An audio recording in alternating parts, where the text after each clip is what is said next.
Hey guys, my name is Dylan, and today we will look at another horrible case with you, the husband's secret sin.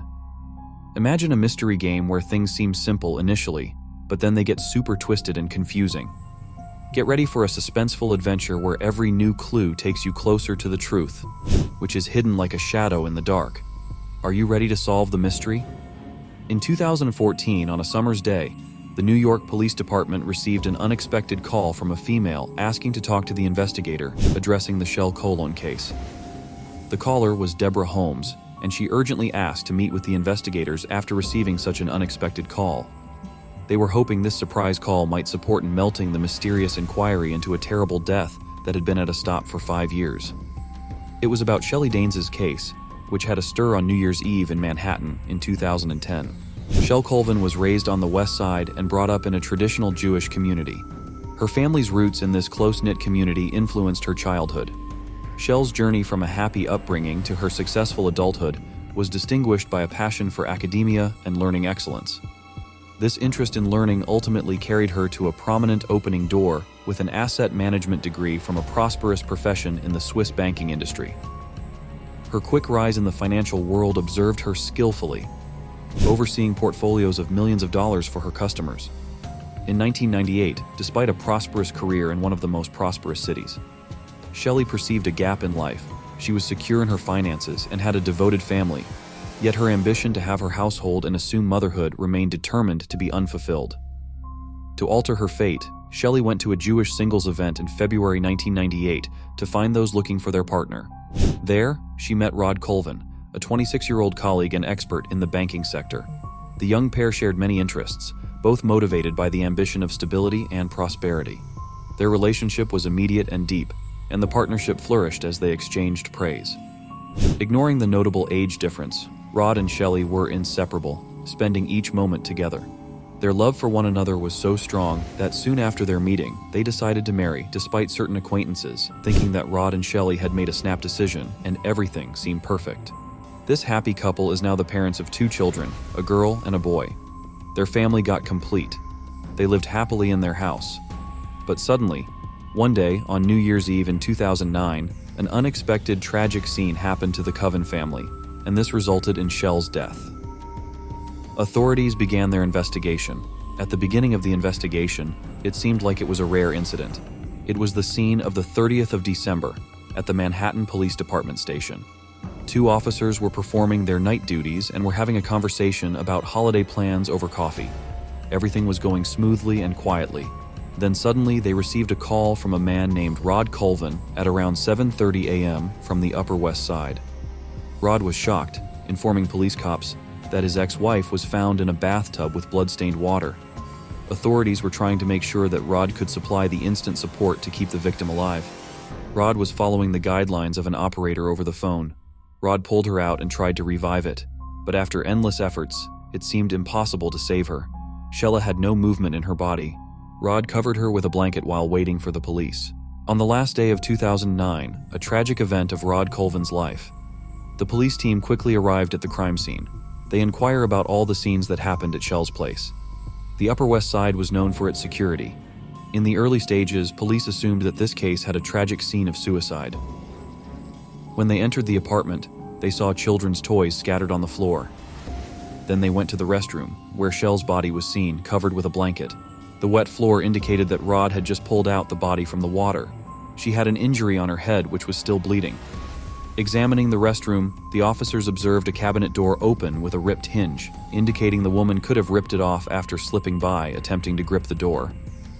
Forensic specialists who showed up soon after conducted a thorough investigation to find additional possible reasons for the tragic incident. After a careful inspection, they concluded that there had been no theft and no traces of a struggle were discovered. Researchers leaned toward the belief that Shele's passing was an accident. The investigating detective decided to consult the family members during their questioning.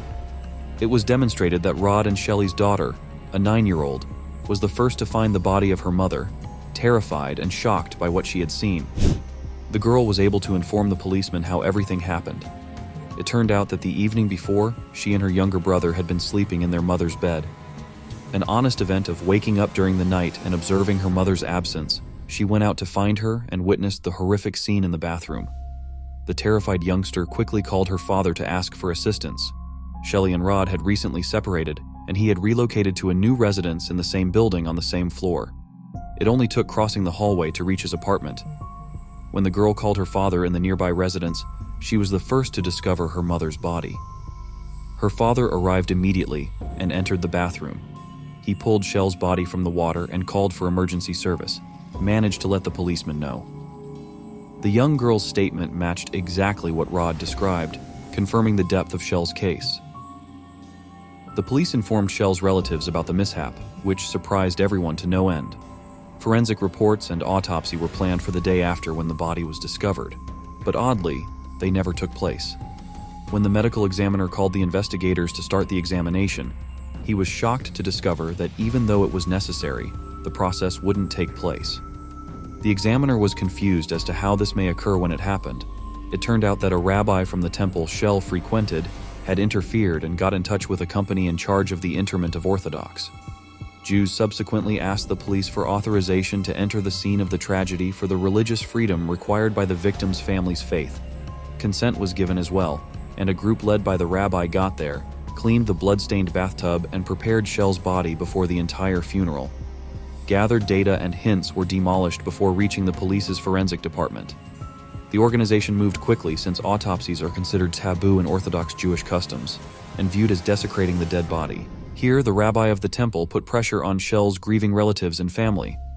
Her husband was grateful for the rabbi's support and, without questioning the accidental incident's nature, didn't raise any objections to his help. The family also decided to forget the autopsy, departing from the burial preparations for the funeral arrangements organization. So, in less than a day, the Shele was buried, and hundreds of people were present to offer their final respects and send sympathies to the family. Later on, it was discovered by the police that potential clues were destroyed during the bathroom cleaning process. The official account of Shele's death started to haunt her parents.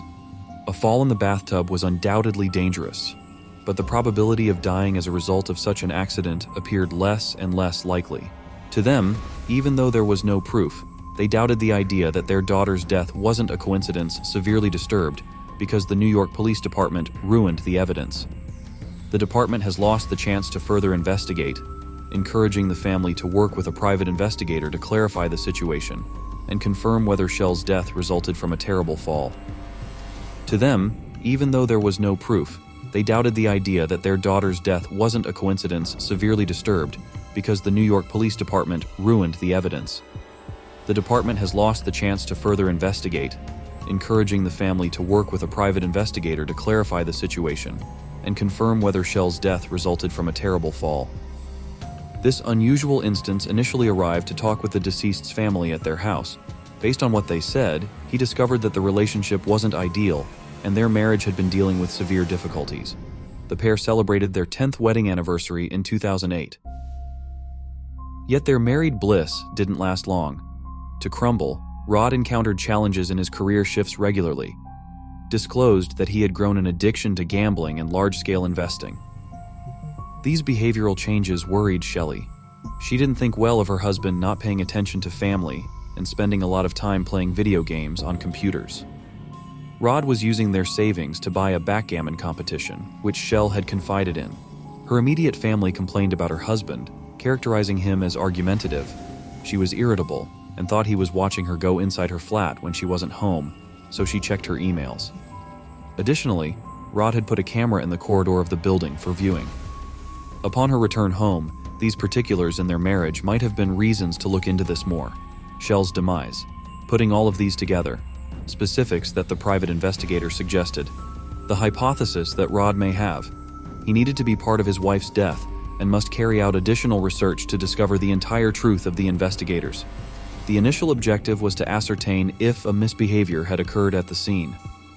Upon discovering the body, he intended to examine Shele's apartment, but discovered that the door was sealed without thinking. He was given a court order to enter the location, together with New York cops accompanying officers. When he reached the location, he tried using a key to unlock the door supplied beforehand, but the fixed lock resisted for a while. After a few seconds after Rod Covlin came out of his flat at the end of the hallway, he asserted that they heard something and arrived at, examined the situation that was happening upon interrogation by law enforcement, and the detective.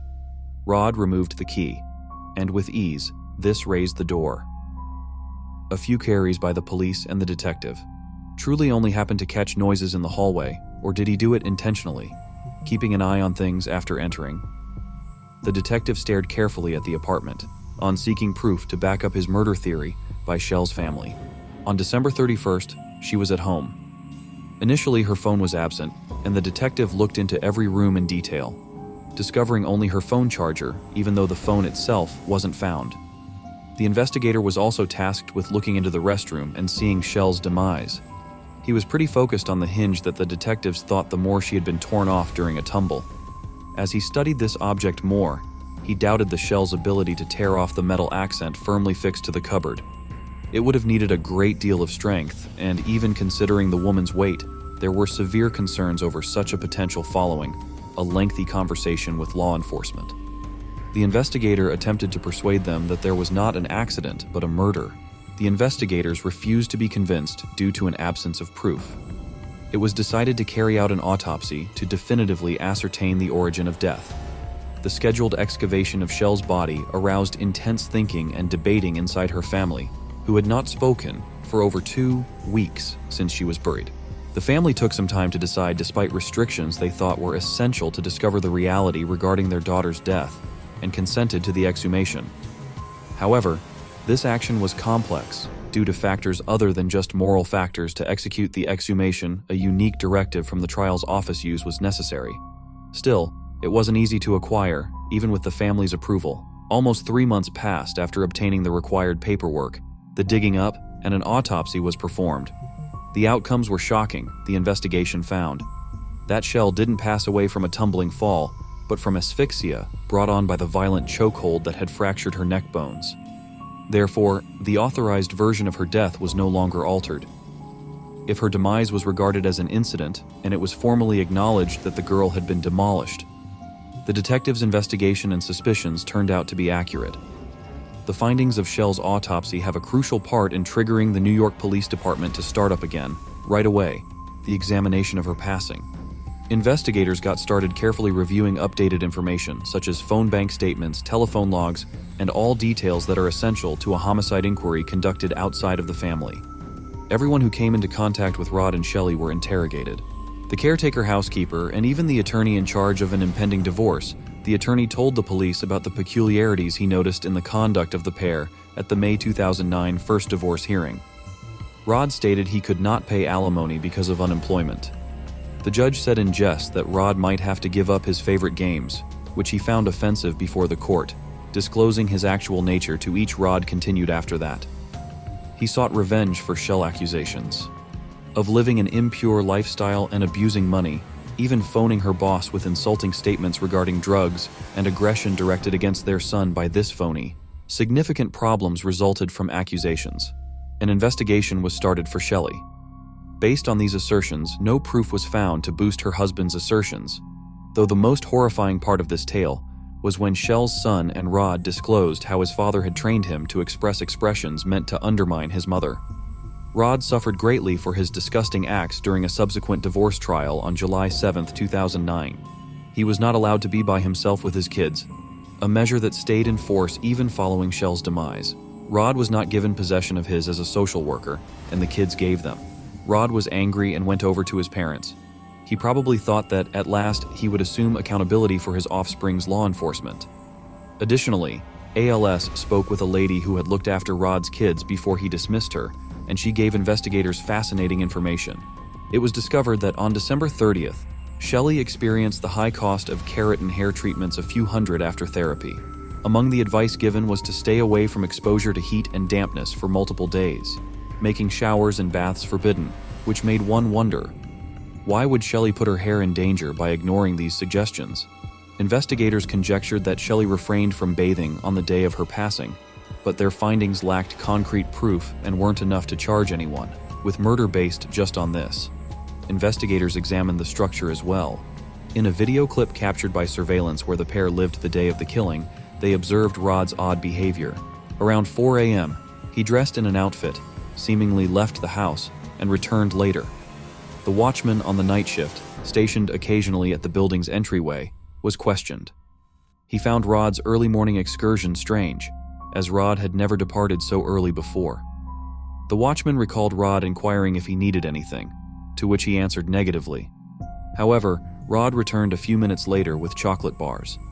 Presenting the investigators with this, they thought Rod's actions were intentional, possibly an attempt to fabricate a story to justify himself. Rod turned out to be the main suspect, and the detective's job was to demonstrate his guilt, if possible. They wondered what could have motivated Rod to harm his spouse. Despite 2 divorces, an investigation, and hearings, Shele remained with Rod. While with the attorney to take him out of the investigators' suspicions, they had a suspicion that Rod had put spyware on his computer. To find evidence, they examined footage. Additionally, the footage revealed Shele leaving for home at 8 p.m. before a phone conversation that was never discovered following the offense. They were sure that the phone was in the apartment during the first search by the police. They decided to conduct additional investigation at the scene of the crime. Going back to the apartment, the searchers didn't have to look. They were astounded by what they saw when they peacefully saw Shele's cell phone. It was positioned on her bedside table and attached to the charger, which was not the case during the new or the first search by the police. Private investigators conducted an additional investigation. Did anyone catch sight of the gadget in this location? In addition, the investigators took pictures of the space during prior investigations, and the phone wasn't in the photographs showing a bedside table. Rod had brought the only possible explanation: return the cell phone to Shele's seal. Whether this was a stupid move or not, an error, or a malicious prank against Shele, anyone's guess was what would turn up during the investigation. Rod was summoned for interrogation, but he had already engaged an attorney who advised him to be quiet. The detectives continued their search for fresh evidence of Rod's involvement after analyzing his regular phone records, calls, and conversations. Police discovered a recurring connection to a number listed in Jacksonville, North Carolina. The phone number belonging to Deborah Holmes, a married mother of 3 children who was 14 years older than Rod. They had first connected at a Sangamon competition 5 months prior to the killing. Despite the age difference, they had an intense relationship rooted in their shared interest in gammon competitions or cooperative online play. Detectives saw an opportunity to uncover a lead and called Deborah to make inquiries about their unexpected situation. Deborah, following her attorney's advice, refused to talk to them, presenting an additional obstacle. Law enforcement representatives decided to investigate the lawyer's name, only to discover that it was the same attorney defending Rod Colvin, the prime suspect. The detectives hoped to find embarrassing correspondences or electronic communications between Rod and Deborah by examining her newly discovered phone. Sadly, every message had been expertly erased, and even professional programmers couldn't retrieve the data. It seemed Rod had everything carefully planned, almost mocking the authorities. As months and years passed, it became apparent that Rod Colvin was successfully avoiding justice for the flawless offense he had committed. He meticulously cleaned the restroom, removing any traces of blood or other evidence that could link him to a significant impact on this action. Obliterating all possible original DNA threads or fingerprints in a chaotic manner, Rod remained elusive to the increasingly drawn-out probes that never acknowledged his wrongdoing. The lack of evidence barred the case from moving forward, and after the trial, 5 years had passed since the examination of his spouse's death began. Despite years of ineffective searches for hints and proof of his participation, no arrests had been made. Unexpectedly, the suspect's lover, Deborah Holmes, approached the police and willingly came to the station when called. It turned out that she and Rod had broken up a couple of times in the months leading up to this development.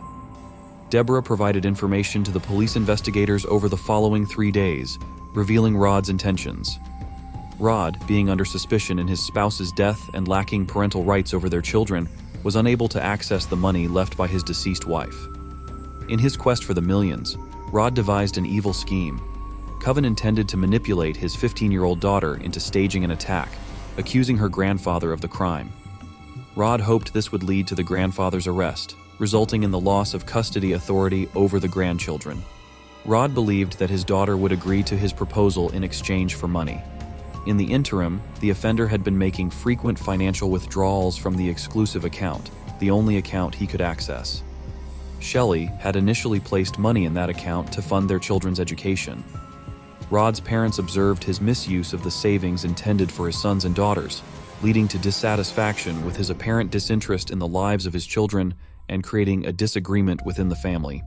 Rod was furious with his parents, expressing his seriousness, and saw them consider taking their own lives. Rod Covlin told Deborah about his scheme. He wanted his daughter to be a part of it, as the poison in her grandparents' tea was a small child. Rod estimated that she would spend a lot less time indoors in prison than he would, and convinced Deborah to let go of this terrible aim. Her lover, Rod, had multiple ideas after this. Additional concepts, other concepts. He once considered destroying his parents' home while jamming doorways to trap them inside.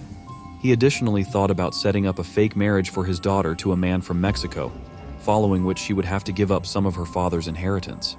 Having heard Deborah's evidence, the police were astounded by the truth of such specifics over the entire period she had been collecting proof, building a treasure trove of information on hard disks. Understanding she was approaching a psychopath with caution, she waited for Rod's curiosity to wane. Before providing these insightful recordings to the investigators, including hundreds or perhaps thousands of Rod's talks with different individuals, the law enforcement officials now needed to pay close attention to these gigabytes. Information to find compelling proof of Deborah's involvement in this intricate research was necessary. Because investigators started delving into the recordings, they found something astounding during a discussion with an acquaintance, Rod, from Gammon's past, who unintentionally brought up owning keys to Shele's residence and her capacity to enter these hard drives whenever you like. Acquiring fresh information and carefully confirming every piece of evidence as soon as it became indisputable, the evidence appeared from a surprising source. Covlin disclosed, while in prison, information about his wife's passing to a fellow inmate and gave a detailed description, even emulating the motion. Becoming an actual police treasure, retrieving hundreds of relevant materials from the case, detectives discovered that Rod was preparing an attack on his daughter. He was getting ready to assign blame for the death of her mother to her in an email. The father used the location to fabricate an email. It was said that the girl acknowledged that she had lied and her mother did not fall, according to the manufactured narrative. They argued that night, and, furious, she shoved her mother in the restroom. Appreciating all the information that the police eventually acquired, they possessed strong proof to accuse Rod. Following the death of his spouse on November 1, 2015, the arrest of Rod Covlin took place. The families of Shele waited for the outcome. The offender was their daughter, but they were not sure if the accusations were detailed, and a knowledgeable attorney could raise doubts in the minds of the investigators who continued with their probe. Acquiring fresh information and carefully confirming every piece of evidence as soon as it became indisputable, the evidence appeared from a surprising source. Covlin disclosed, while in prison, information about his wife's passing to a fellow inmate and gave a detailed description, even emulating the motion. He once asked that she be strangled, watched the surveillance footage, and discovered it matched the autopsy results exactly. This was concrete proof of Rod's culpability. Almost like admitting something, the trial continued for a full 7 weeks. This time, the jurors heard every horrific plan that Covlin wanted to carry out, including killing his spouse, slandering his parents, and fabricating children. In March 2019, the verdict was reached. The court determined Covlin is responsible for the death of Shele Danishefsky, together with his spouse and mother's kids, despite the absence of direct evidence. He received a life sentence with the potential for pardon just 25 years after Shelvin's drove. The prosperous lady who desired a modest level of family satisfaction had a vicious, rapacious creature come into her way, damaging her life as well as those of her family members and children. To justice. In this heartbreaking story, Deborah Holmes's conclusion that the criminal received punishment for his terrible bravery undoubtedly assisted, not simply in attaining equity, but also in stopping potential crimes in the future. Rod Covlin promises never to hurt his family again. Thanks for watching Crime Crows.